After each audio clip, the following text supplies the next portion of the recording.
This is the Illegal Motion College Football Podcast Special Edition. The Coach's Office with the coach, Corey Burton.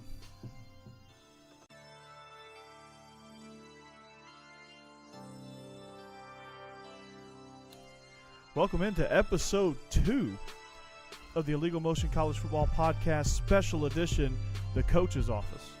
I wanted to come up with some sort of name that involved coaching.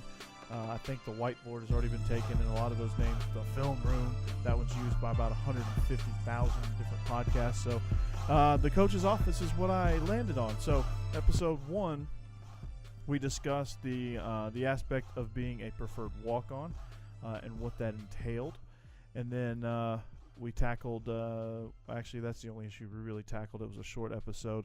But I'm excited to announce that I've got a special guest with me here on the Coach's Office. We're going to discuss some random stuff, mostly NFL draft, and then kind of just have a talk here. I want to welcome special guest Auston Thomas. Auston, how you doing, man? I'm doing fine. How about yourself? I'm good. You're a man of many words, I can tell. So you watched the NFL draft, right, or at least the first round? I did. Did you watch any of the other? I did not. You didn't? Okay. That's okay. Not many people did. It was kind of background for me anyway, so I watched the first round pretty intensely just to kind of see if any of my Georgia guys were going to go in the first round. I was surprised that 3 of them – I was surprised that 3 of them went. I knew Roquan was going to go. I thought Sony had a chance, but I did not think Isaiah Wynn was going to go first round. Happy for him. The Patriots got 2 really good players there, and Sony Michel and Isaiah Wynn. Isaiah Wynn is undersized if you look at his height, but that guy is an absolute beast at the tackle position, and he's going to compete for a spot on the Georgia Bulldogs North roster, which is also known as the New England Patriots. So, but Auston, I know you didn't come here to sit here and talk about Georgia players, so let's dive right into it. The first overall pick, all right, Cleveland selects Baker Mayfield. What are your thoughts on Baker? Can he succeed at the next level? Well, I think that Baker Mayfield is a tremendous player coming out of college. He plays with a lot of energy, and I think that he is going to bring a spunk to that Browns offense that they haven't had in a while. Something that we actually thought Johnny Manziel was going to be, but he just didn't quite live up to par.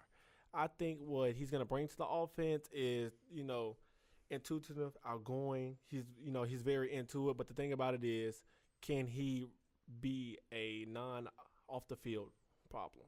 Yeah, I mean that's one of the main concerns, and Johnny Manziel is the biggest comparison with Baker Mayfield, and as much as rear end that Baker Mayfield can be, I just think a lot of it is on the field competitiveness and things that you love to see out of your quarterback or any of your players for that matter. Sometimes he can get a little reckless with it. That's my only concern, and that's really just immaturity. When the light bulb comes on for him and he grows up, he's going to be a heck of a player. There's no doubt he can make all the throws. He's got the arm strength to make all the throws. The height thing is, I feel like it's kind of overrated because Baker Mayfield can move and can slide in the pocket and find himself some throwing lanes. He can run. He's not a run-first guy. He's mobile when he needs to be, but he's going to hang in there and make something happen with his arm. That's what he wants to do. He kind of reminds me style-wise of Russell Wilson. Now, whether or not he'll have the success of Russell Wilson, we'll see. But that's kind of what he reminds me of. Off the field, I'm thinking that incident in, I think it was Baton Rouge, where he got tackled into the wall. He got checked hockey style into the wall and arrested. I'm thinking And New Orleans.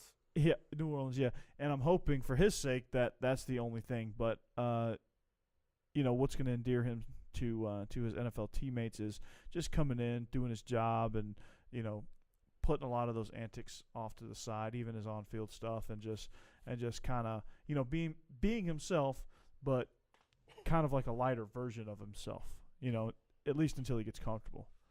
I mean, well, I'm not too sure on him to a certain extent because that Oklahoma team could put up numbers, and he had very good receivers, so he didn't actually have to do as much. Well, let's talk about his receivers now with the Cleveland Browns, Okay, they in the offseason they made a trade and picked up Jarvis Landry. Jarvis Landry is a top 20 NFL wide receiver. Okay, Gordon coming back. Commissioner Gordon, Josh Gordon, or Flash Gordon, whatever you want to call him. He's back finally. Will he stay away from the drugs? Yeah, I mean, as long as he stays away from the drugs and alcohol, he'll be tremendous. He was before he got suspended, so we'll see what he can bring to the table. David Njoku at tight end, he's kind of he's a big time receiving threat, a big physical body, can create a lot of mismatches there. They signed Carlos Hyde to play running back. Which I think was an excellent pickup. They drafted Nick Chubb in the second round, and they've got Corey Clement that they picked up from Baylor as kind of like that number 3 receiver, and then they've got a few other role players that can go, and they've always had one of the better offensive lines. They just, for whatever reason, they couldn't find any weapons to help this offensive line. But the biggest hole they're going to fill is at left tackle. Joe Thomas retires, so that'll be tough. But it's really going to come down for the Cleveland Browns. Honestly, it's going to come down to coaching. The front office, they made a change at the GM position, and the new GM has really done a tremendous job of making sure that Hugh Jackson has everything he needs. And now Hugh Jackson has everything he needs. No more excuses. It's on him. I completely agree with that. I think that Baker Mayfield, I think he's going to get the starting job. I would like to see Tyrod Taylor get a few more snaps this season, but I just don't see it happening. Yeah, I mean, that's another interesting caveat. It's not like he walks into a situation where it's like a wide opening. I mean, they signed Tyrod Taylor, who's pretty good. He's pretty electric, and they're kind of similar players. Athletic guys that aren't run-first guys, but aren't real tall either. They're not real tall either, and they can make a whole lot of things happen. So, that's an interesting caveat. I don't know what will happen with that quarterback battle. They might go with the experience to start off the season. My prediction is Tyrod for the first 4 games, and then if they struggle, he's going to get the hook. But they're going to see if Tyrod can catch lightning in a bottle, and they're just going to kind of see what happens to him. So I'm kind of excited to watch the Browns. I'm not by any means a Browns fan. Go Falcons for me, but it's going to be interesting up there. I completely agree with that. It's just my thing is Baker Mayfield, what he brings to an offense is something that I don't know if Tyrod Taylor can bring.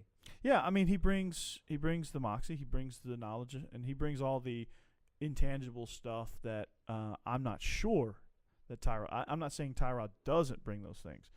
I just don't know, and to put him in a situation like this, you're not gonna know until he's in the fire. Right. Because he had a lot of inconsistent snaps with the Bills, so we don't actually know what the extent of how good he really is. Yeah, I mean, you want to talk about, weapons and systems and things like that. He was just a poor fit for what they were doing up there, and he just didn't fit their philosophy, and sometimes that happens. That's why Mariota was so bad. You had a stubborn coaching staff that, they tried to ram a square peg into a round hole with Mariota in their system, and it didn't work out. I mean, he was good, but, he wasn't anywhere near the impact that a $100 million quarterback should make. So we'll see if Mike Vrabel can do that. That's beside the point. But, we're talking about Baker Mayfield. I like the Tyrod. pickup of them getting a new quarterback, though, by the way. Drafting a quarterback Titans. Yeah, Luke Falk. I think he'll be a pretty good backup, third stringer. They signed Blaine Gabbert in the offseason to come in and back up Mariota, so they got some quality guys in case Mariota does, in fact, get hurt. But, I like I like them picking Rashaan Evans in the first round. I love that pick. They need a good linebacker like him to really just kind of hold down that middle. I think it's an A+ first-round pick if I'm the Titans. I'll tell you who else got a really great pick, and you're not going to agree with this. You and I, this has been a point of contention between you and me, right? You've come in and absolutely just hammered me on this. But the G-Men, the New York Football Giants, Saquon Barkley, I know you feel very strongly about what kind of impact he's going to make. So I will say this. if I'm looking at the baseball equivalent, he's kind of like your Albert Pujols. 5 tools. He can do it all. It doesn't matter what you ask him to do. He can do it all. You know? So I'm thinking he's going to be a more of a receiving threat than Leonard Fournette, but he's going to be kind of the same impact. You know, Leonard Fournette came in and immediately burst onto the scene. And knock on wood, I don't think he's going to have the durability issues that Fournette has. Leonard Fournette reminds me a lot of Adrian Peterson. A lot. No, you want me to tell you who reminds me a lot of Adrian Peterson is Todd Gurley. I can see that. That's a good comparison as well. Fournette, I'm trying to think of who Fournette is. That's such a tough one. Fournette, let me think on that one. That's a tough comparison because there's not really like a bigger guy that's, you know. Unless we're going old school like Marshall Faulk or. No, he's definitely not Marshall Faulk. And that's Alvin Kamara is kind of the new wave of the Marshall Faulk type backs. Kansas City had a decent back too this past season. Yeah, Kareem Hunt. Yeah. No, he had nasty. an electric season. Yes, he's really good. I was thinking he was didn't catch me. Yeah, I know, right? I don't know why. I don't know how they didn't win more games with him. I don't know. With him and Tyreek Hill, they just don't have that big target that they need. They have Travis Kelce. I don't like that they drafted a quarterback, though. I don't like that. Who, Kansas City? Yeah.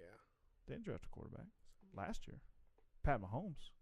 Yeah, I think Mahomes. It's time. Yeah, it's time to give. It's time. Give the rookie the chance. Man, he's talented. He has the big arm. He's a gunslinger. Yeah, hey, you and I, one of our classroom pastimes is watching old John Gruden in his quarterback camp, which I'm gonna miss that. Have you seen the new Russell Wilson ones?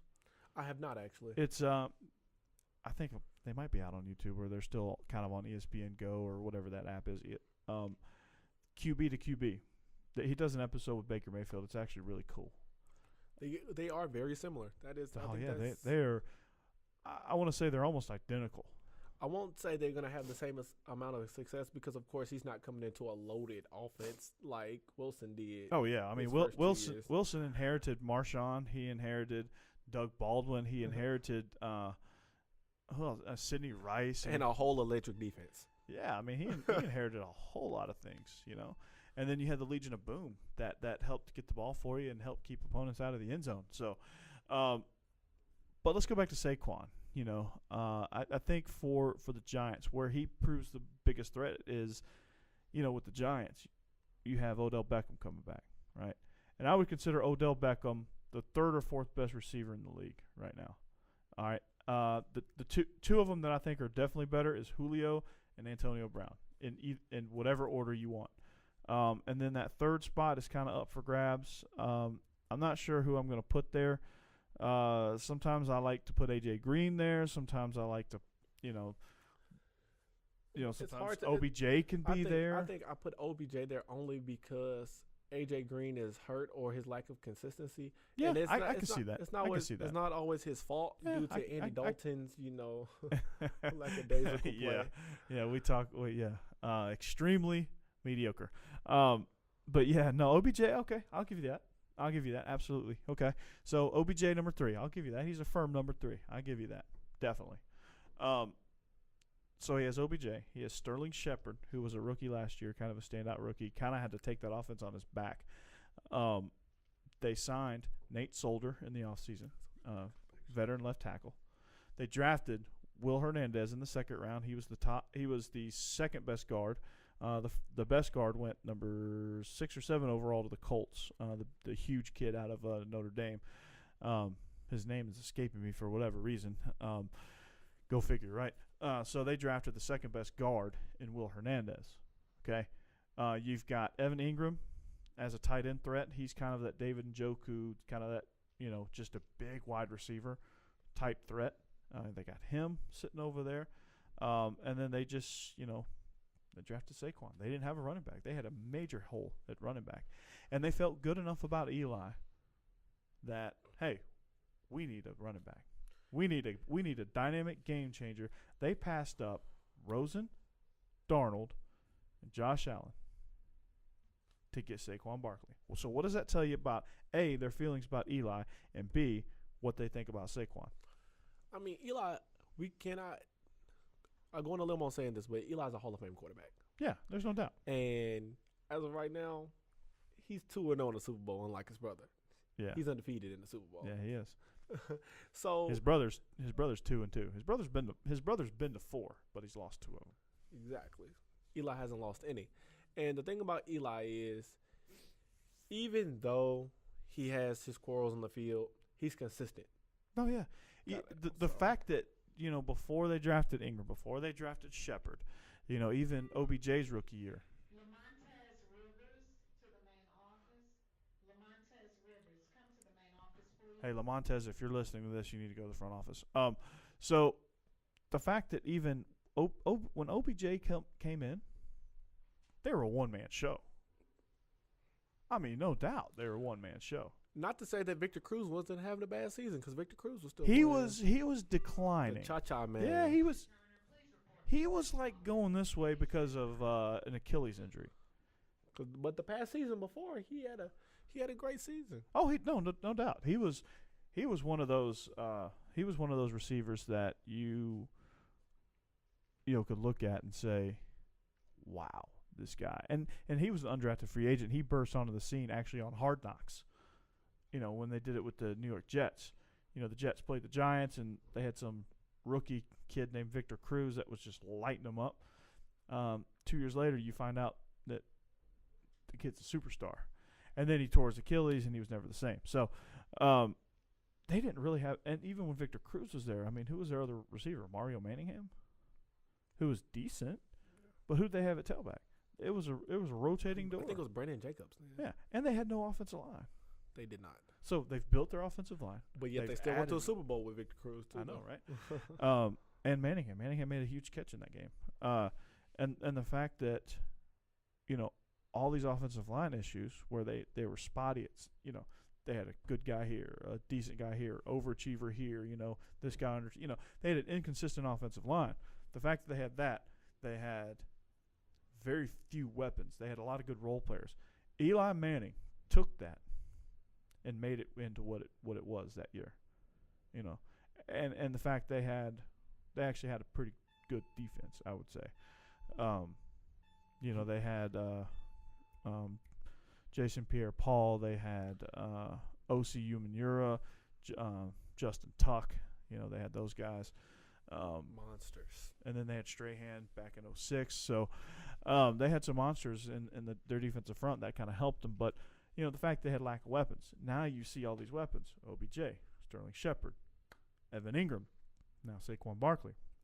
They had also two Eli. studs on the left side of their line. They've had a pretty good center. So the Giants are gearing up, Now it's time for Eli to. Cause this year is going to be his decision. Philly is there. deciding year. Yeah, Philly's there. Okay? Philly's there. Dallas, they took a step back. They cut Des Bryant. They don't have a vertical threat.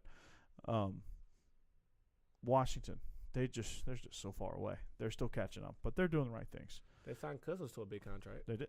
No, they didn't. Oh, no, they traded him. Something like that.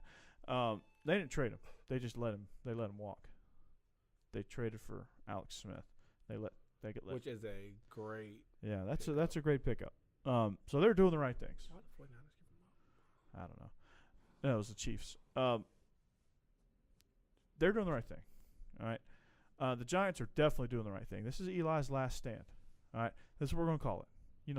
But it's not gonna end like Custer's did. If I'm gonna give you a history lesson here, Custer's last stand. Do you know about that? You don't know about Custer's last stand? You took U.S. history, right? Anyway, General George Custer. Okay, I'm gonna go off book here for a little bit. General George Custer of the U.S. Army.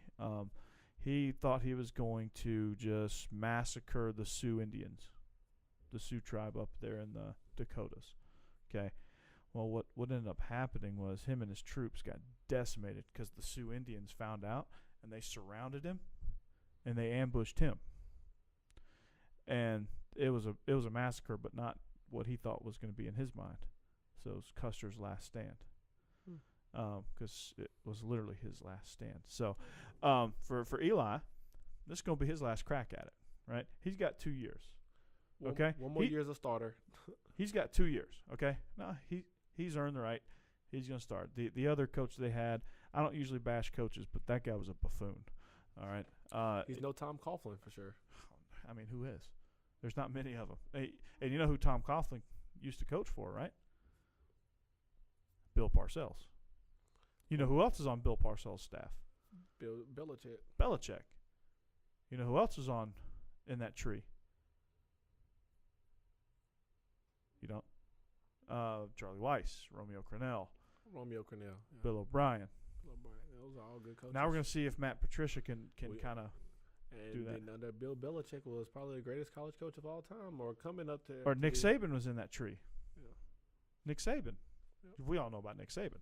So my point is, the Giants are geared up. They're going to do something. I expect spectacular. Saquon to have an excellent season. Don't get me wrong by any means. I just don't see a top 10 running back in the NFL immediately.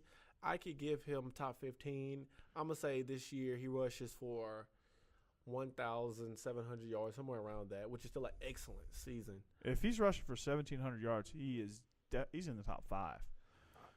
I can see it, but it's just at the same time, Giants throw the ball a lot. Well, he's a threat in the passing game too. So So here's my thoughts on that. Okay. Yeah, if you're saying 1,700 yards, that guy's gonna be in the top 3. I can see it. I'm like, Talent wise, but I'm saying altogether. I'm not saying just receiving. just all purpose. Yeah. That's still a great season. Yeah, That's it's a still a great top 5, top 6, 7. But name me 6 running backs right now that you would have over Saquon Barkley. Name me 6. All right, I'll go through the list. All right, and you just tell me yes or no. Todd Gurley, Yes.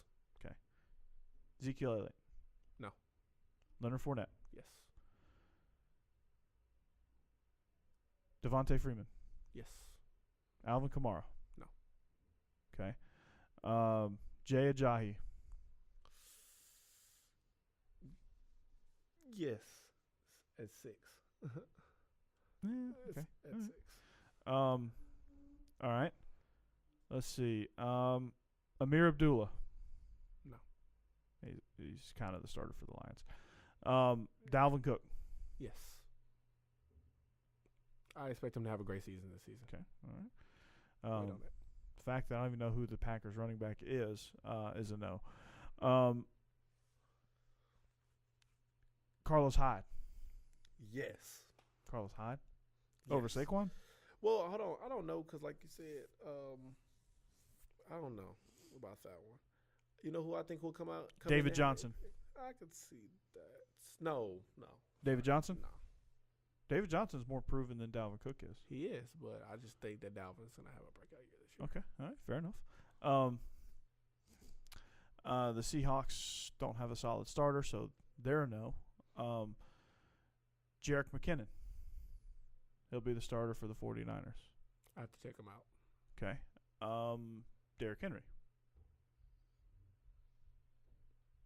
I'm going to say no. No. I'm going to say no. No. Okay. I'm going to say no. Because skill-wise, no. Yeah. It's not even Okay. close. All right. So, Jordan Howard. No. Frank Gore. He's declining. He's like 80 years old. Yeah, so now, So no. yes. Earlier, yes. In his prime? Yes. 40-year-ld Marshawn Lynch. He still can go for 60. I would say yes. I'm going to say no. I love Marshawn. Don't get me wrong. I'm going to say no. Melvin Gordon. That's a yes. Okay. Yes. Okay. I got you. Lamar Miller. No. But in Saquon, no. Talent-wise, no. Okay. I think I've covered all of the people that And have solid we named starters. Almost exactly 6. So I can say I'll put Saquon dead at 7 right there. All right. So here's my top 5. Okay. I'll just give you my top 5. Okay. Okay. All right. You can put them in whatever order you want. Okay. Okay. It doesn't matter. These are the 5 guys I'm taking over everybody else. Okay. Okay. Todd Gurley. Okay. I'm taking Dalvin Cook, Leonard Fournette, Saquon Barkley, and David Johnson. No, Le'Veon Bell. There we Le'Veon go. Bell. There we go. I didn't say Le'Veon Bell earlier because I wasn't sure if he was going to even play this year Yeah. because of his contract dispute. But I could put David Johnson at 6. That's arguable. But everybody else, David Johnson can be the best of the rest for all I care. Yeah. David Johnson, Devontae Freeman, those cats. Freeman's Now okay. there's a few rookies out there that could endear Yeah, themselves, like that rookie from Kansas. like Chubb, Sony Michel, Darius Geis, who's going into a good situation. Kerryon Johnson. Or the running back from Arizona was decent this past season too. You talking about the Cardinals? Mm-hmm. They had Adrian Peterson. Yeah. But Adrian's not in his prime anymore. Mm-hmm. Adrian he can is still go for a little Zeke Elliott's kind of in that.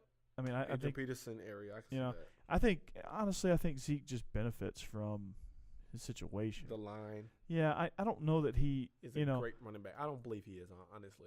I can't really tell if it's him or if it's just his situation, which has actually gotten worse. I don't know if you sign Zeke Elliott to the Browns and see what happens. I don't think you sign Zeke Elliott or his quarterback. Dak? No, I like Dak. There's a lot of other after this past season. There's a lot of other quarterbacks I would take over Dak, but I like Dak. After this past season, he has no threat. I want Deshaun Watson over Dak Prescott.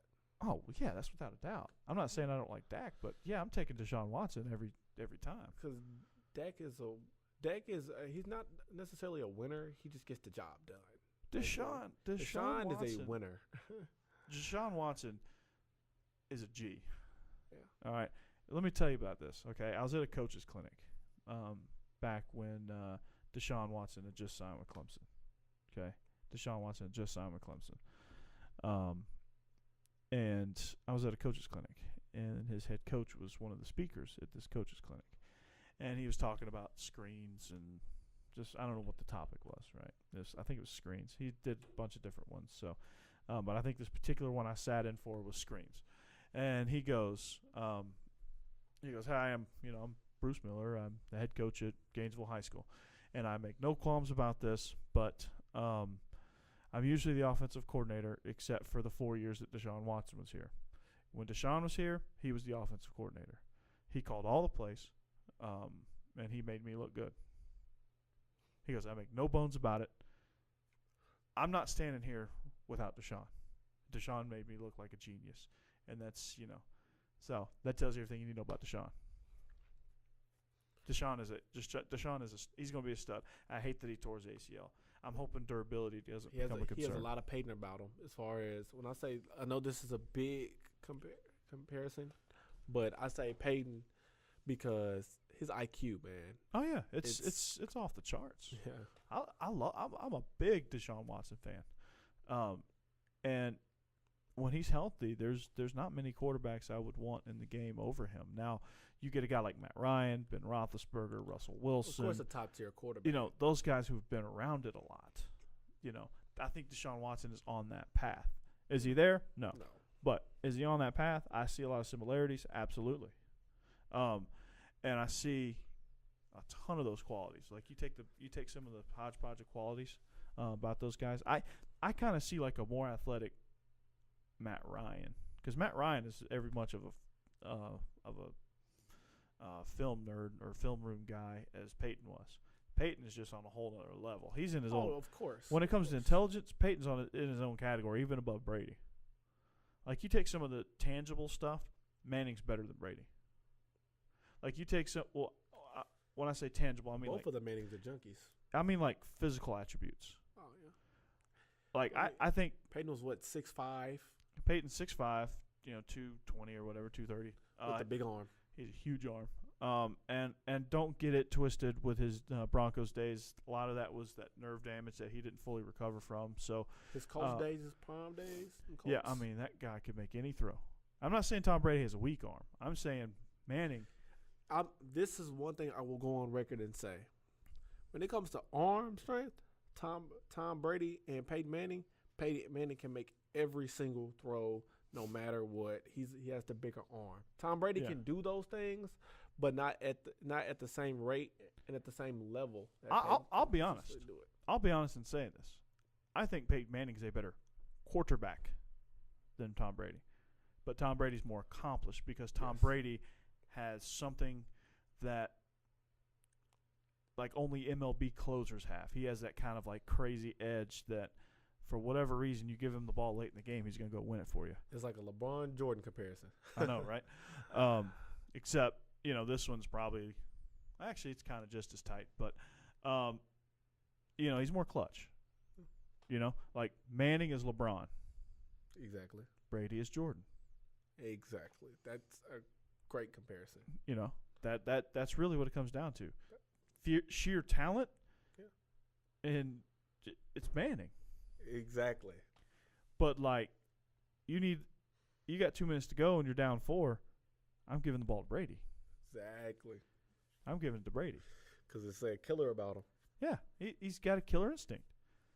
So, is Brady I think that kind of edge when talent is Except for this last Super Bowl, of course. Yeah, I know. Except when talent is somewhat equal, as close as you can get, because I think Jordan and LeBron are, they do different things better than each other. But overall, I think their talent level is the same. Yep. Okay, when talent is equal, I'm going to take the killer instinct. Okay, I'm going to take the weird, quirky guy with the killer instinct. That's Brady. That's Jordan. Because they both want to win. It's just how they both go about it. Yeah, I think you give Brady, Jordan lost games like that. But he never lost in the finals. Yeah, and when you put them teams there, they both had good teams. Yeah, Peyton they didn't did. always have a great team. Oh no, those Colts teams were pretty damn good. They No, loaded. but them Broncos teams weren't. Really? That last not the last Super Bowl, but the Super Bowl he went to before that. That they lost? Yeah, They ran roughshod through the AFC. They were but it's when I watching that championship game. Seattle just had their number. Yeah, Seattle had a great game plan. I knew they were gonna beat the Panthers. Yeah, Seattle had a great game plan Yeah. against them. I'm not downgrading Denver in that game. I am upgrading Seattle. I think that's why Seattle has the reputation they have is because of that game. And kudos to Seattle for coming out of nowhere. In Yeah, the they last really- 5 years. They 6 really years. did. I mean, good gosh. Being terrible with Matt Hasselbeck. They weren't terrible. They were just frustratingly mediocre. They've been watching. They was watching the Bengals highlights.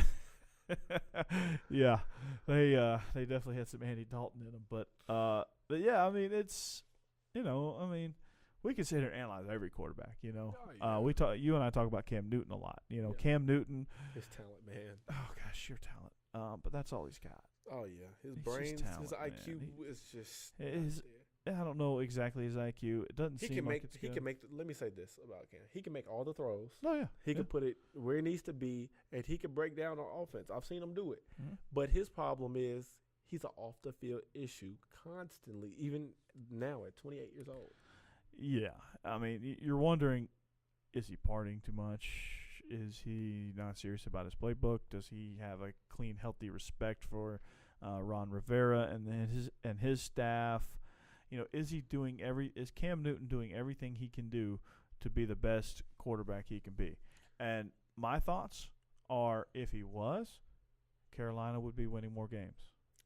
It just bothers me. It's almost troublesome to watch him. Yeah. Especially after that comment he made to that woman about it's a woman knowing about football.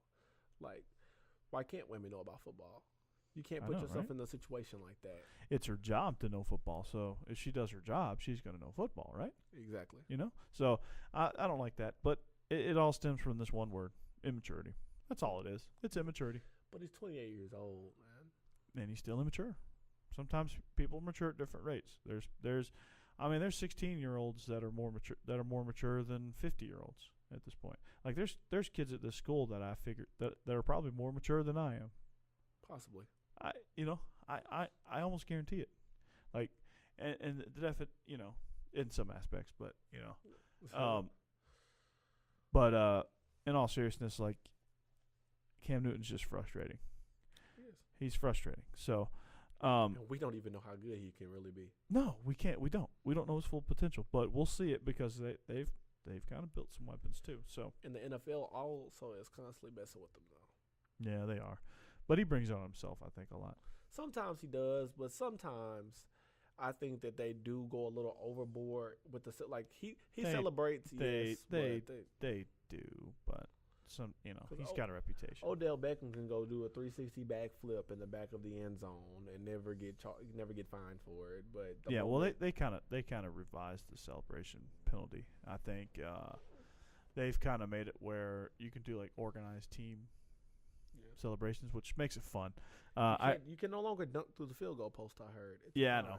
I don't think he was really doing that anyway, but that was more of a Tony Gonzalez. Rob Gronkowski. or no, Gronk. Gronk spikes it through the ground. So, but anyway, Austin, it was great having you on as a guest. We're gonna wrap this thing up. Thank you. It was great to talk football with you. We could probably sit here for hours and hours and hours and hours and hours and hours talk to you about football. Yes, sir. But we can't.